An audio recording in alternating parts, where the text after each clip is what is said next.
It's Monday, October 12th, and this is What Did I Miss? The show that finds everything that was popular on the internet today so that you don't have to. If you're a fan of the show, the best way to show your support is to subscribe to the channel if you haven't already, or to share the videos on Facebook and Twitter or anywhere you get your social media on. I thank you in advance. Let's do this. And at least someone is having a worse Monday than you news. Shia LaBeouf was arrested this weekend for being, well, himself. In Austin, Texas, after a night of drinking at the Austin City Limits Music Festival, Shia LaBeouf was described as out of control until police arrived to arrest him for public intoxication. Allegedly, he was drunk and screaming his catchphrase, which you may remember here. Do it! It appears that Shia was too concerned with whether or not he could do it that he didn't bother to ask if he should. Do it! And science once again proves that cigarettes are bad for you and you are going to die news. There's now more of an insight as to what causes the black discoloration in lungs of smokers. A recent study out of the Baylor College of Medicine found that the black spots on lungs are actually an insoluble nanoparticulate of carbon. Essentially, when you're smoking, organic material is not fully broken down to be processed by the lungs. This leaves carbon deposits that decrease the efficiency of the lungs, leading to emphysema, less lung functionality, and eventually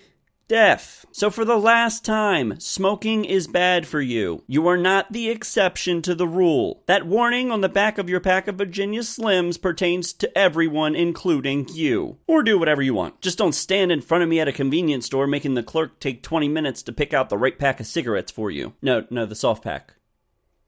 No, the blue one. The blue soft pack. No, that's the hard pack. The one on the left. Up one. That one, yeah. The one with the coupon? Or they're not on sale? Get the red pack then. No, to the right. The hard pack, not the soft one. No, not the hard blue pack. We're past that. It's the red one. Nah, never mind.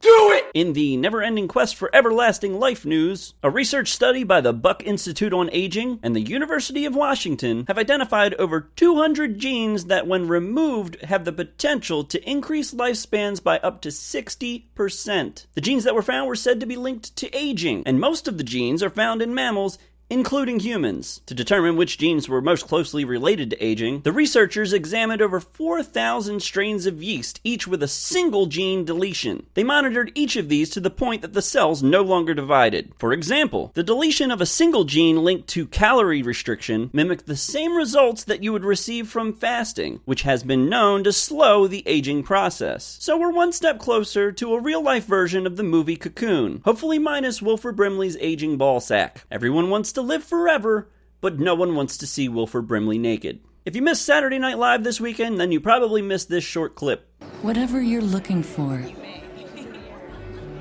there are things we all share. Love. Family. And also, guns.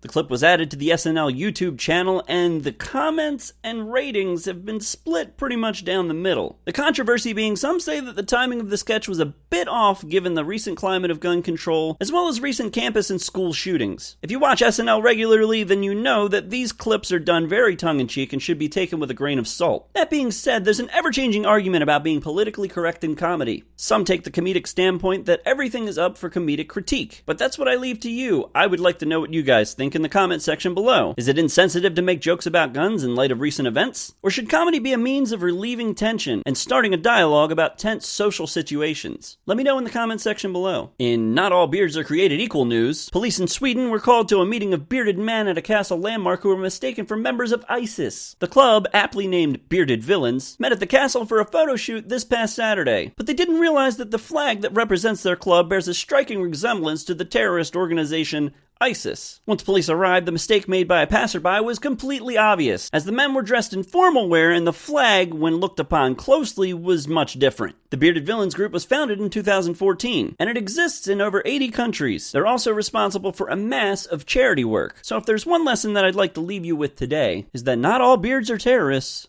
and not all terrorists have beards. Please, don't judge a book by its cover, and don't judge a face by its beard. And that's all I have for today. If you'd like to learn more about anything I talked about today, you can always check out the links in the description below. If you haven't already, please subscribe to my channel. And if you enjoyed today's video, please be sure to share it with your friends. As always, I'll see you tomorrow when you ask yourself, what did I miss?